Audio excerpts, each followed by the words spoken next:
Hello दोस्तों, मैं उज्जवल कुमार। आज हम लोग सर्कुलेटरी सिस्टम यानी परिसंचरण तंत्र के बारे में पढ़ेंगे। यह जो टॉपिक है एक वीडियो में आपका पूरा का पूरा खत्म हो जाएगा। तो चलिए हम लोग देखते हैं। हम बात करते हैं परिसंचरण तंत्र की।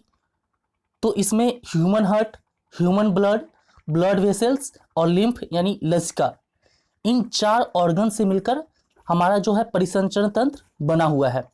ठीक है। हम बात करते हैं अगर सर्कुलेटरी सिस्टम के बारे में, अगर इसके अध्ययन के बारे में, इसका अध्ययन कहाँ किया जाता है, तो इसका अध्ययन एंजियोलॉजी में किया जाता है। ठीक है। सर्कुलेटरी सिस्टम यानी परिसंचरण तंत्र का अध्ययन कहाँ किया जाता है, तो एंजियोलॉजी में किया जाता है। अगर हम बात करें एंजियोलॉजी के पिता यानी एंजियोलॉजी ब्रांच के पिता की बात करें तो विलियम हार्वे हैं। ठीक है। चलिए हम लोग आगे देखते हैं। तो सर्कुलेटरी सिस्टम की बात करें तो ये 2 प्रकार का होता है। एक ओपन सर्कुलेटरी सिस्टम होता है और एक क्लोज सर्कुलेटरी सिस्टम होता है, यानी खुला परिसंचरण तंत्र होता है और एक बंद परिसंचरण तंत्र होता है। अब हम बात करते हैं खुला परिसंचरण तंत्र के बारे में। इसके एग्जाम्पल के बारे में हम आपको बता देते हैं। खुला परिसंचरण तंत्र किन किन में होता है, तो कॉकरोच में होता है, ऑक्टोपस में होता है, घोंघा आपने देखा होगा उसमें होता है, बटरफ्लाई में होता है। ठीक है। इन सभी में ओपन सर्कुलेटरी सिस्टम होता है यानी खुला परिसंचरण तंत्र होता है। क्लोज सर्कुलेटरी सिस्टम की बात करें यानी बंद परिसंचरण तंत्र की बात करें तो इसमें ह्यूमंस आ जाते हैं और एनिमल्स आ जाते हैं। ठीक है। मानव आ जाते हैं और एनिमल्स आ जाते हैं। ठीक है। तो आगे हम बात करते हैं ह्यूमन ब्लड की बात करते हैं। तो ह्यूमन ब्लड यानी मानव रक्त। अगर हम बात करें इसकी स्टडी के बारे में, इसका अध्ययन कहाँ किया जाता है ह्यूमन ब्लड का, तो हेमेटोलॉजी में किया जाता है। ठीक है। हीमेटोलॉजी में किया जाता है। हम बात करते हैं एडल्ट की।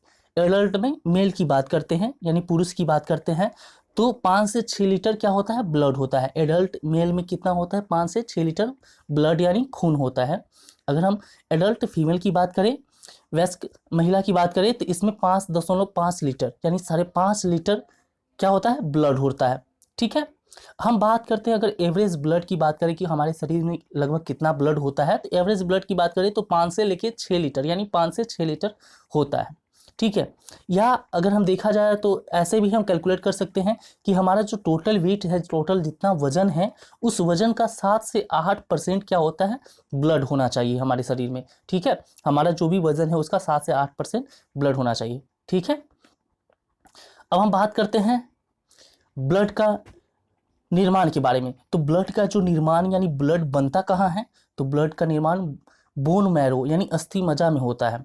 ठीक है। ब्लड का निर्माण कहाँ होता है, बोन मैरो यानी अस्थि मज्जा में होता है या रेड बोन मैरो में होता है। ठीक है।